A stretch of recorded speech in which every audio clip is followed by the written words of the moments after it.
Bob LeMin for LCTV. Today, we're at LancasterHistory.org in the Stoudt Gallery, taking a 21st century look at a 20th century artist.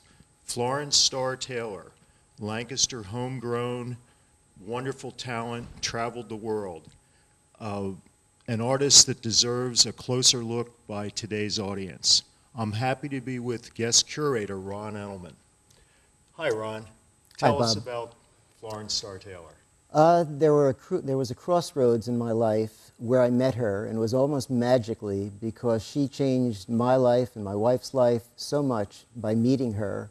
And when I saw her work, first saw her work, I was just so enchanted that she brought me into her studio, and I said all the right things, and she dragged me into the studio and said, "Oh dear boy, come with me," pulled out many cartons of her artwork, and I sat on the floor seeing work that hadn't been seen probably for decades, and they went back probably 70 years, at least, to the 20s at least. That's amazing. Where was this and when was this? I was at the North Museum visiting Howard Feather, who was a wonderful man at the North Museum with a snake around his neck all the time, teaching kids that this is not an evil thing. It's an animal. It's something we should respect. So leaving, and I was a shell collector. So I was visiting the shell collection in Howard's office. He had put it together. And on the way out, he said, "Do you know Florence Starr Taylor?" And I didn't.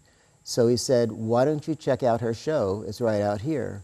So I'm walking around, looking at everything, and there was a voice behind me, pitter-patter of feet, and someone said, "What do you think?" And I said all the right things. I said, "The draftsmanship, it's marvelous, it's wonderful." She said, "Oh dear boy, come with me." You didn't even know who you were talking to. You didn't even know she was the artist. I probably suspected, and I didn't say sweet things just because it was her. It all came from the heart. Okay. So I think we saw each other's aura. Oh, wow. And we liked what we saw. And this was about 1986? 1986 was the year, a magic year, a wonderful year for both of us. Very good. I remember doing an article about that show for the morning paper. I remember your article. And she was a special lady. She had a spirit. Tell us about her inner glow, her spirit, her love of life, and her love of Lancaster. She was, I've been accused of this too, childlike, not childish, although probably it's borderline on the second issue occasionally. So she had a spirit like none other. She was sharp. I could, throw something way over her head, and she'll jump up and hit it back down and hit me on the head with it. She was very sharp, very witty, very generous, very giving, very sweet. She was an exceptional person. And she painted and drew and traveled constantly. She drew in a way that reminded me of Da Vinci and Michelangelo and Hokusai, just compulsively, just anything. She'd be invited to parties so that she would draw the guests.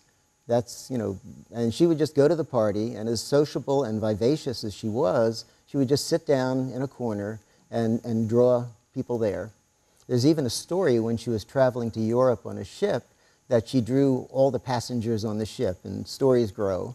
But I think she was just, marveling and mystifying everybody else on board by her activities. Right, and it's been almost 25 years since she passed, and this is probably one of the first 21st century shows of her art.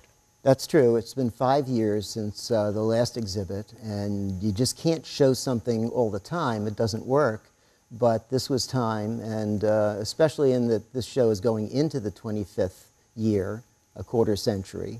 And it's a marvelous location. I thank the LancasterHistory.org for instantly welcoming the idea. I came into the gallery to see a show, and I saw the space, and I spoke to the curator, right away. And he said, "Oh, that's wonderful. What can we do? We can do this. We can do this on the wall. We can do, send out information." And they were just so welcoming. That's good that they embraced one of Lancaster's local talents. They knew of her and they respected her, and this was, like so much of my relationship with Florence, it's absolutely serendipitous and working well in every direction. So the timing was there. the timing was there, and also now it is, has gone up a level because I'm going to use this opportunity to have an archive for Florence, which they were very welcoming. I asked the archivist yesterday, because I had discussed it with the other people here, and she was absolutely open to the idea. And I've been saving materials for, I could probably say decades, sure. that would go towards an archive, because I am not forever, and neither was Florence, Right. but her legacy is Right. what should live forever. And that's what I've been driven by.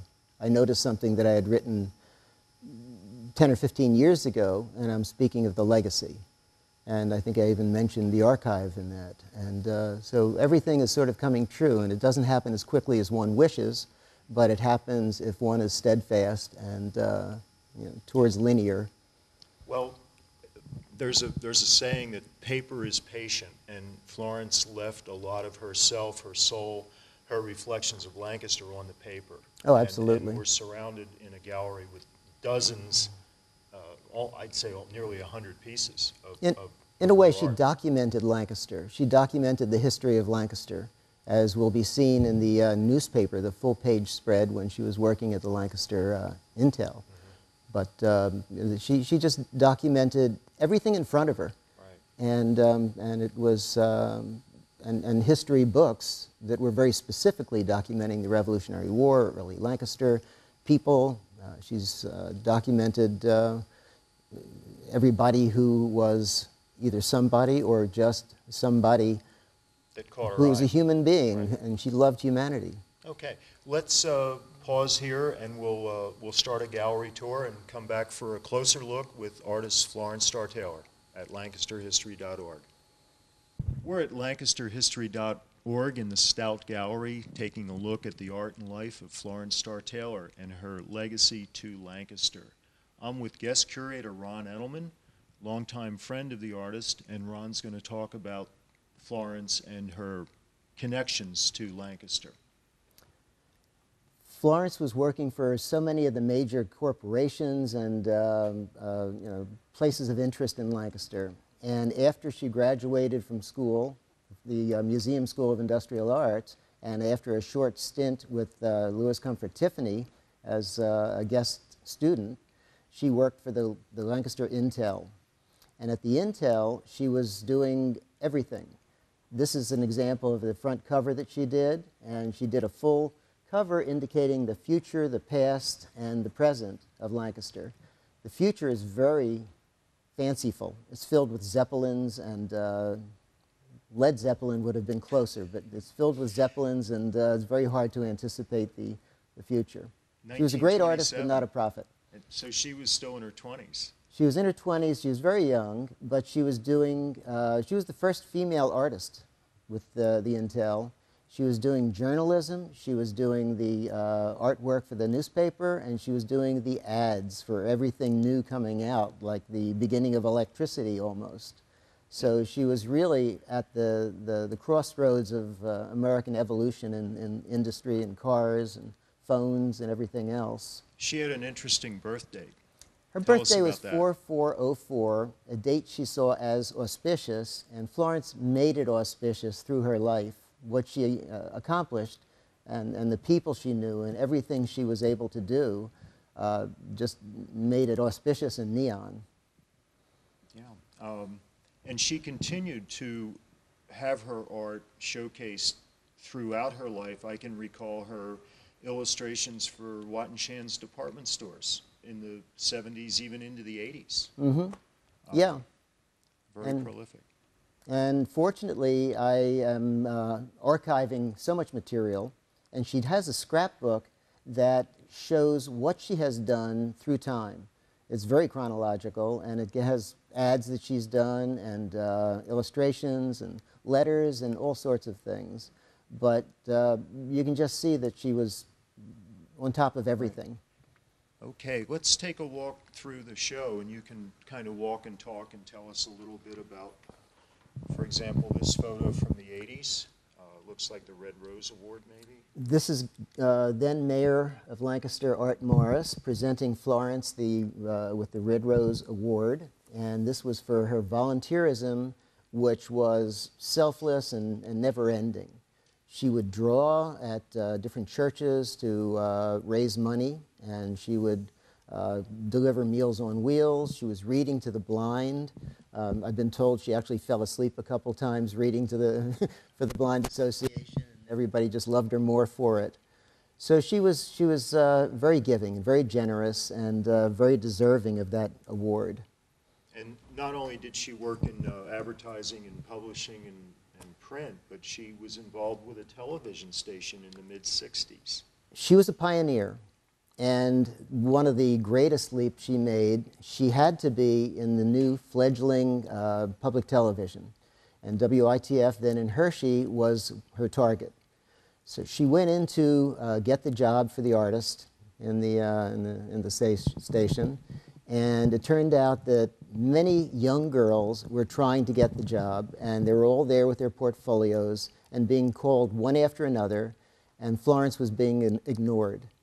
So she had enough of that. She stood up, barged into the office, got the job, and was absolutely indispensable to them. She named the station. They're sitting around the table trying to come up with the call letters because it was about time they had them. So Florence just chimed in, "It's top flight, ITF." ITF. And that's how that happened. And she also brought the idea, she was drawing the Amish in the 20s, and she had a very intimate relationship with the families. She, I should say, she brought the drawings into her classroom at the museum school, and the teacher said, "Why are you doing this? Nobody will be interested in the Amish." But she did. She continued her love of the Amish, and when working at WITF, she introduced the idea for a fence around the Amish, which became an award-winning documentary and generated a lot of drawings, and the drawings were used to document the life and building of barns and the like. Tell us what we're seeing on this wall, Ron. This is very miscellaneous, and it's all wonderful pieces. Since the Wheatland, the House of Buchanan, is so tied into the History Museum, I included this. It's a very sketchy drawing of Wheatland, but it's a very nice drawing. The poorhouse is interesting. There were no nice names in the days of shell shock. This is the poorhouse, and she also did drawings of the insane asylum. This one was very close to her house when she was living on State Street, I believe. And it's a marvelous drawing. It's one of my favorites, but I have to say that one of my favorites means one of hundreds. There's a study, and her studies were marvelous because she would do endless studies of the same subject that she's looking for the perfect solution. Maybe a Christmas card commission? Definitely a Christmas card, and whether it's a commission or something she did as her own Christmas cards, because every year she did her own artwork and produced them, and they were marvelous. The dancing couple of the 1800s was, I call it the colonial dance, because who knows what Florence was thinking for titles. But Florence did a lot of work, maybe a decade or more, for Lebanon Valley Steel Company. And the calendars were based on the Liberty Trail. And the Liberty Trail went from miles and miles and beyond Lancaster. And I have most of these calendars. And this was a drawing for a theme. And each calendar she did would be totally different in the artistic style. And Florence could just go anywhere with style. She was very facile. It looks like she put a little bit of herself into the portrait of the woman. Could be. They say our dreams are made up. All the characters are us, so I'm sure all the characters she draws are somehow her as well. Right. Although she could do negative characters, no doubt, and she had no negativity in her that I could detect. Yeah. This is one of my favorite. It's called On a Boat to Capri, and in her travels with her friend Paula Stauffer, many drawings came out. And this is just so sweet, so innocent, and so facile. It could be a master drawing, and it is a master drawing. Florence had an early marriage, but it didn't last long. Did she ever reminisce about those days? She left the past behind. She lived in the present and thought about the future, perhaps, but she lived in the present, and there was maybe a sentence or two we squeezed out of her, but not much, if anything. Everyone deserves a starter marriage. Yeah. Did she talk about how she adopted the middle name, Starr?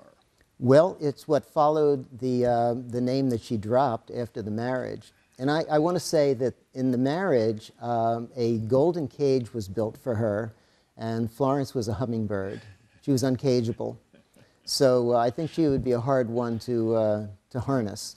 Yeah, I wonder if any wedding photos exist. So Starr was, I have drawings and photos and the newspaper article and, you know, all for the archive that's coming. All, I know it's been documented, but I just thought our viewers would be curious. Yep. The origin. So I have a palette knife painting that she did of Mr. Humphreys, which was her married name. And to get back to your question, Starr was a family name. So it was taken from family of the past. So Humphreys was dropped, literally twice, and Starr was picked up. And what a wonderful name. She would sign Florence, then put a little star, Taylor. Right. And she was, you know, just as whimsical as that. But of course, her friends knew her as Flo. Flo, Flossie, she had lots of pet names. Yeah. And all sweet names. An amazing redhead. Amazing redhead. And I have a lock of her hair in one exhibit here that was a little treasure. Okay. Maybe we'll clone her. Let's continue to stroll the gallery. Again, just a random selection. Let's start with a baptism. I don't know what that was used for, but you know, it's a little treasure. These two are bathing suits, so you can see that's the bathing suits of the 20s. I see a covered bridge in the background. Yes, there's a covered bridge in the background, which I've seen in the past, and So I was just looking into the water. That's a real Baptist or immersion type baptism. Yeah, a Lancaster baptism. So this man is leering at these two figures, so maybe that's a statement. We can't read into the artist's mind, but I think that's rather cute. Bathing beauties at the pool, maybe? Oh, at the ocean. Okay. I should think it's the ocean. Okay. And this man is sitting forlornly, or he's the lifeguard watching out for you know, someone to save. And she was so charming with her drawings of children. So here's a little boy in a 1920s suit, and this is probably within the time a little before or after her graduation from the museum school. And she was a McCaskey grad, wasn't she? McCaskey graduate. We have her panoramic picture, and McCaskey was so happy that we were doing this.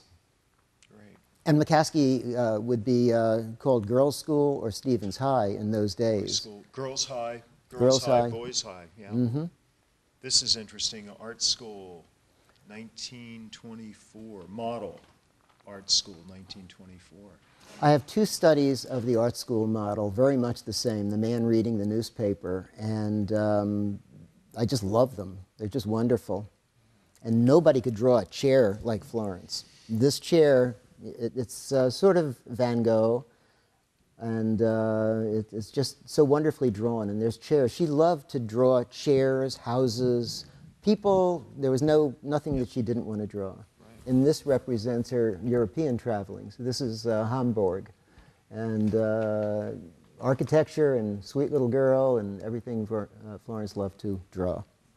Okay. And some art school era paintings. These are 1923. So they're art models of the class. And there's a famous Pennsylvania artist, Thomas Eakins. This reminds me very much of his work, so I consider them especially my Florence's, but also my Eakins paintings. The story here with the male model, that's the first one that came to me. I was asked to check out Florence's apartment because everything was going to the dump. I didn't pick anything out. So I found this face down on the floor with a rip and needing restoration, which I did, and you know, it's a marvelous piece, and his hair is pure 20s. The female, which is obviously very much in the same moment and style, was done the same year, I believe. And I found out about this through a friend, that it was available. And I just had to have it because this is, again, Very early work. very early and very beautifully done. Well done at an early age. And here we move on to a noted Lancaster talent. John Darrenkamp was an opera singer who practiced, and made it to Carnegie Hall. And this was the Metropolitan Museum. Yeah, the Met, excuse me. And this was a character from Bizet's Carmen, and we have a little photograph of Florence standing by the work. This came to me as something that someone knew, a friend knew that this was something that should go in my direction so it can live on. And it came from the Opera Workshop in Lancaster. And they were looking to sell it, and I paid something for it. And I'm just so happy to have it, and it'll never be for sale. And Mr. Darrenkamp's still with us. Yes, yes. And here we go, Lancaster High School, 1920. So I have, of all the faces here, put a little frame around Florence, because it's a waste of time to hunt and hunt and hunt when you have Florence there right in the center. So not to belittle everybody else, everybody's important, but there's Florence. She's my little essence. And her diploma from 1925, Philadelphia Museum and School of Industrial Art, June 1925. This is the school that Florence went to, and she always insisted that that's when her life began, officially. And that was a time of great transition for her, because I've seen what she did for the Oracle, her yearly, her yearbook for graduation. And they're nice little drawings, and she's probably the best draftsman there. But she grew in the 4 years of her full scholarship at the museum school to such a level that she blossomed. And you've highlighted her in the oval frame?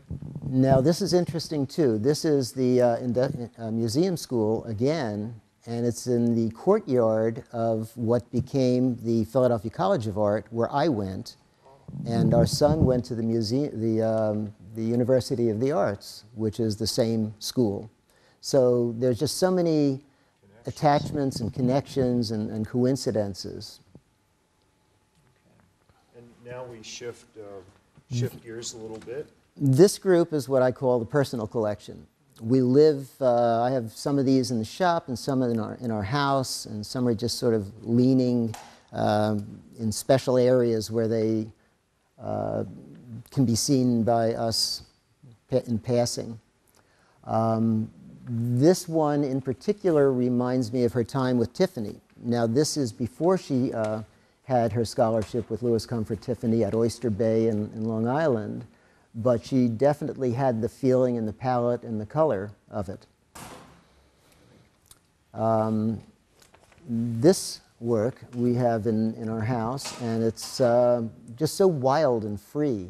And her studies that were wild and free are more interesting to me and my wife than the tame ones that are worked to a fare thee well. And there's series that she had done that she just did them wild and never a finish. But the joy of her throwing paint onto paper is so apparent. And you can see a little underdrawing. There's some pencil drawing, but you know, what's happening in the color is just all Do you think that pouring was out. painted on site? That's hard to say. There's two paintings. There's a smaller painting and this painting, and very similar. But she could make a pencil drawing and then make color notations on the black and white pencil drawing, and not need to be plein air. She didn't work from photos.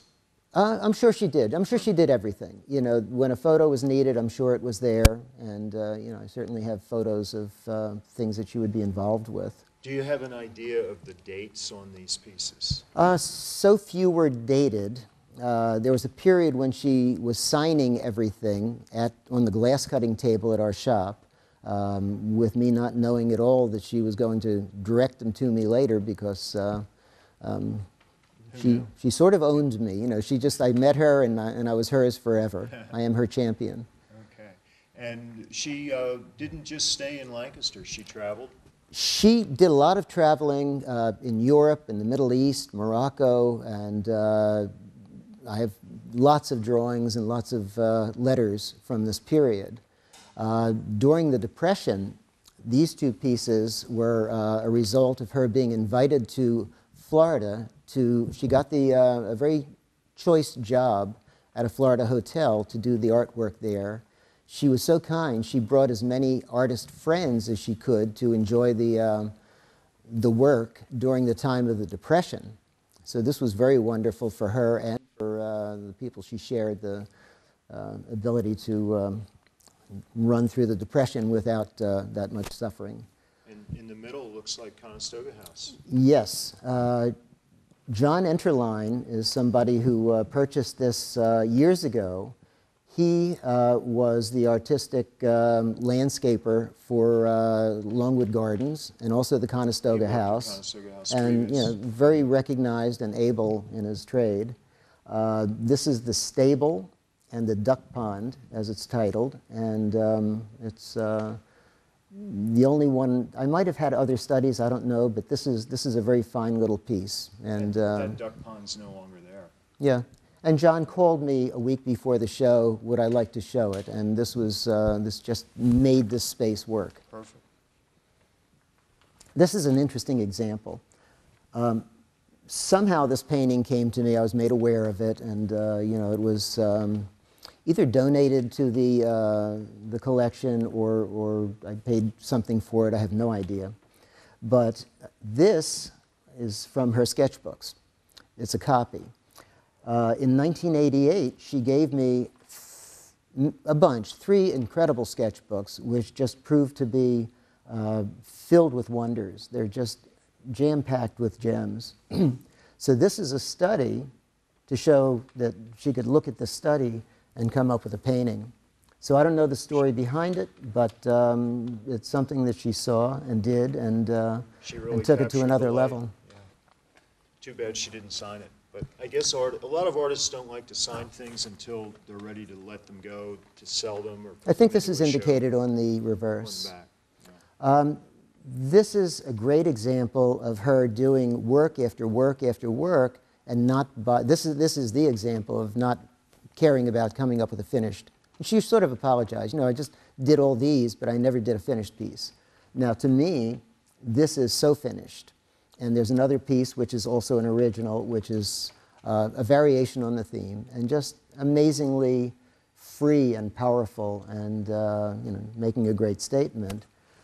This small piece is like a little Rembrandt. It's pen and ink wash, a little white in it, and it's the mother and child. And this is the Abundance series. And abundance, Amish abundance, is what she saw. Great atmosphere, great feeling of light. Yeah, so this is Florence's backyard, King Street backyard, and this is the poorhouse, which was in view. Above that is are 2 pages from the sketchbook. So she was at the shore. She's captured the dunes, a fisherman at the ocean, the wharf, and wooden structures, and even a little house off in the distance. So it's really a marvelous piece. I just find that so sweet. Yeah. Looks like she painted and sketched all the time. This is Florence's mother, Anne, and I have a folio of works of her through the ages. You can just see the sweetness and the love. There's a piece that at the other end of this grouping, which is Florence and her family, which is just amazing in its detail of the mother sitting up in bed, and you can just see the love and the skill. It's a brilliant painting.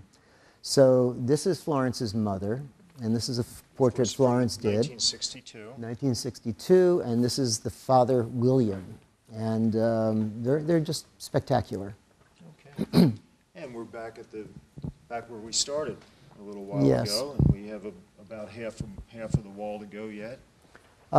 This study, there's one that was very much like it that I gave to hospice I've been giving Florence's to hospice along with other things, and it was just 1958. her mom, 1950. Oh, 1950. Okay. And it is so powerful, and it's simply done in a way pastel, which was her medium, her favorite medium, and it's just amazing. And there's an interesting story behind this series. Yes. This is Mary Nisley, and I believe, is it Mary, did I say? Barb Nisley, excuse me. Barb Nisley, drawn in the 40s, and Florence did 660 portraits of soldiers, and in this case, I don't think she was wounded like so many of the men that she visited, Florence visited in the hospitals. But it's something that was done, and she was in the nurses' corps, and she's still with us, and it's the only one I could access. I've had others that I exhibited, but I sort of lost my trail with that. Lancaster skyline? This section is all Lancaster history, which certainly had to be pretty much front and center in this location. Tinsmith was done for, I think I've seen it in a couple different places, but it was in magazines and books. And this is the itinerant tinsmith visiting the house, selling his wares, and probably a study for a final because it's so loose, although it could have ended up as the artwork used. But the freedom in it is remarkable, and the way to show shadows and light with just simple strokes. The dog indicated was, black shape with a little bit of white defining him. There's so much to see. His farm and the bell. She's carrying all the tinwares, and there's a little child kind of kneeling down in a wonderful way, and the water pump. Everything is in there, so special. And this is Lancaster and end paper for book on Lancaster County. So study, I would think. And it just shows Lancaster at a time when, it's just changed so much. Looks like the Grice building, maybe some Armstrong. Looks like a composite, actually. There's a couple different, like 1, 2, 3 different views. You got the farmland, manufacturing, and then the Lancaster skyline. Very interesting. I wonder what the year. There's even some 17 and 1/8. Some size indications Mm-hmm. for reproduction. Then we switch centuries. We go back to the Revolution. There are 2 items that are from of General Hand and his materials from Rockford. I just love that this was written on. It sort of relates.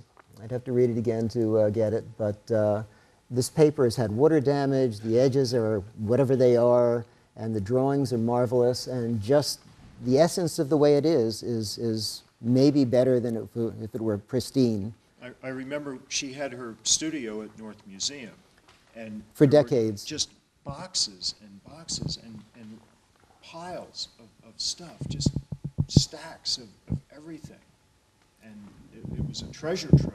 Treasure trove is what it was. It was fascinating, but it was a little scary, too, at the same time. Treasure trove also in the sense that it was unseen. It was, I would say, discovered by me in a way. She led me to it. She opened up the closet, and there were cartons upon cartons, which I sat on the floor. The day of the meeting, the day I met her, I sat on the floor for hours. She was sketching me. I never saw that sketch, wherever that got to. I wish I had it. But it was an amazing experience, transformative, because that's what blossomed into my question, may I have a show? I have a gallery.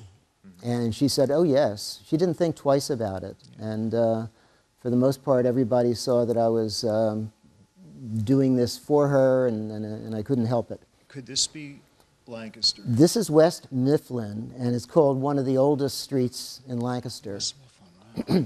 Now, this is her handwriting. I see a So signature. here, so West Mifflin Street and the signature, and it is something that doesn't look like it would exist anymore, and it was captured so beautifully and so freely. Yeah.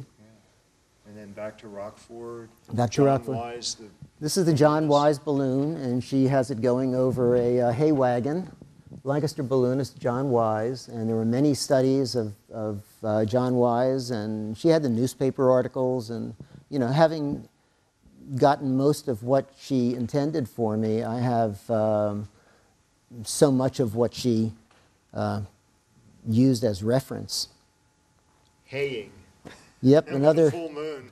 yeah, another hay wagon, and a very free painting. It's just a chunk of canvas cut at the edges, and perfect as far as I'm concerned. A lot of this work was published in a book. So much of it, so much is done, so many were done towards a project. This, I'm sure, was a loose drawing, just working your way up to something more final. I want to tell a story about this one. Now, this is all the Fulton related. This is all Fulton related. Yeah, And there's a couple she stories. is. This is Florence showing what the work on the Fulton will be when it's finished. So she's anticipating the future, and this is a newspaper article showing what the changes will be in the Fulton. This is hanging in the Fulton From Theater. 1964, by the way. So this is evidence of Florence having her fingers in everything that was important in Lancaster. This came to me in a very interesting way. I had an oval oil painting, about that by that, of a girl in pigtails.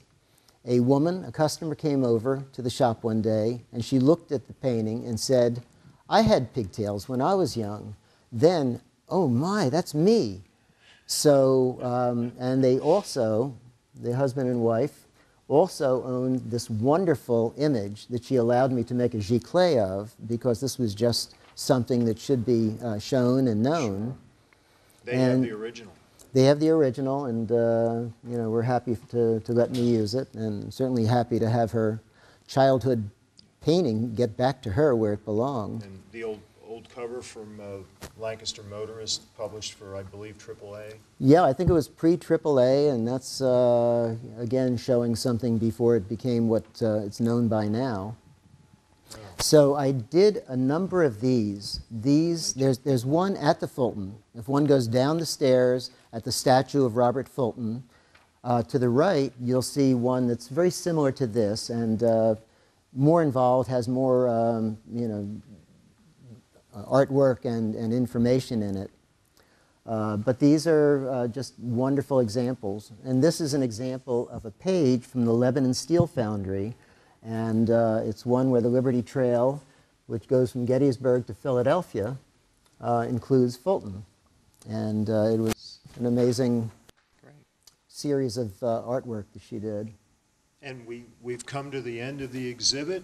I want to thank guest curator Ron Edelman, who is proprietor of Dream Framer in Mountville, for giving us a personal guided tour of the life, the art, and the legacy of one of Lancaster's own, Florence Starr Taylor, at LancHistory.org. This is a show that anyone with a love of art and Lancaster will enjoy seeing. Thank you, Ron. It was a pleasure. My pleasure. Thank you for doing this. Sure. For LCTV, I'm Bob LeMin.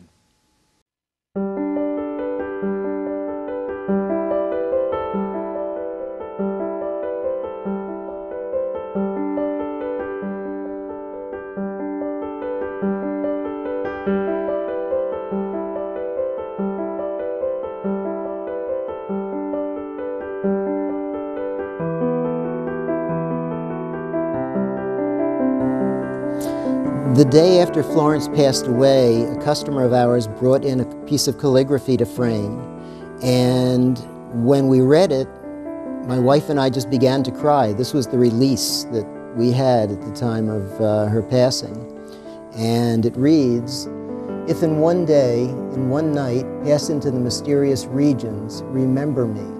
It's an Aztec poem. And the calligrapher was nice enough to do another one for me, and it was just such a profound release to read that, because it sort of shows the continuity of then to now, because she is very much remembered.